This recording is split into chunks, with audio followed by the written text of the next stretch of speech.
My name's Madi Schuck. I'm a proud Indigenous player for the Queensland Reds and Wallaroos, and this is my jersey and its story. I was lucky enough to be one of the first female Reds players to ever wear an Indigenous jersey in competition, and this is just something that I've always wanted to do, but I never thought it would be an opportunity to actually do.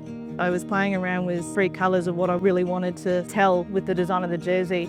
Training here at Ballymun, we always train in the afternoons and we get absolutely stunning sunsets that have those pinks and those purples, and that's when I realised that that's probably the way that we can make that connection and really hone in on the fact that the Queensland Cub colours are also like what we see in an afternoon. There's over 100 years of rugby history in Queensland. Queensland's unique compared to all the other states because we've always been under the Queensland Rugby banner, but it wasn't until 1996 when women actually entered under that banner.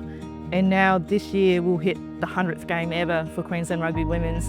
Another unique factor that's also featured on the jersey is the capping ceremony. That was a 2-year project that completed in 2022, which was obviously turning out to be quite a significant year, which is why it's featured in the middle of the jersey. 2012 was the first year that the Queensland Reds included an Indigenous jersey as part of their playing strip. I've tried to capture the Brisbane River. I've also added in wallaby tracks along the river, indicating that eventually it will lead to that green and gold jersey. An Indigenous jersey, being Aboriginal, ties everything in together. Before, you used to have to choose between where you represented your culture through an Indigenous playing strip, or you represented your state or your country, and when they kind of all come together, it's just like, it's the one jersey I'll never ever trade or ever give away.